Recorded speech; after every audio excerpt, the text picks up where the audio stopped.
Mais pourquoi pratique-t-on la monogamie?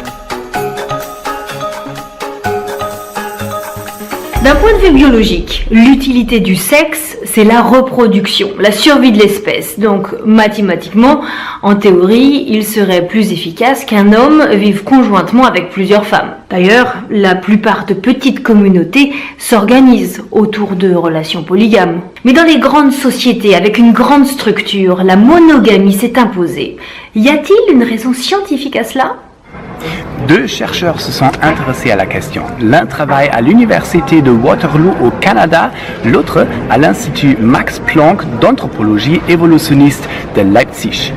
Leur réponse est d'une simplicité étonnante. Quand on est polygame, chaude pisse, syphilis et autres maladies sexuelles sont une menace pour la reproduction. Les scientifiques ont simulé cette situation sur ordinateur et voici ce qu'ils ont découvert.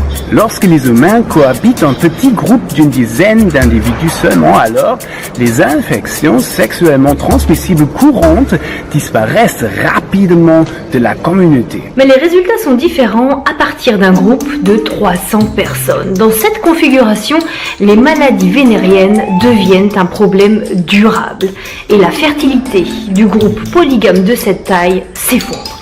Cela veut dire qu'une fois qu'un groupe commence à vivre en monogamie, alors il a un avantage sur le plan de l'évolution. Les maladies sexuellement transmissibles se répandent plus lentement et ça, c'est tout bon pour le relève.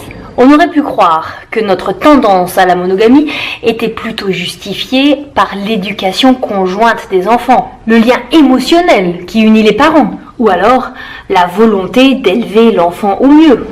Qui aurait pu penser que les maladies vénériennes jouent elles aussi un rôle dans cette histoire de monogamie? Et que va-t-il passer à l'avenir une fois que ces maladies ne seront plus un problème? Est-ce que ce sera la fin de la monogamie? Ça, l'étude ne dit pas.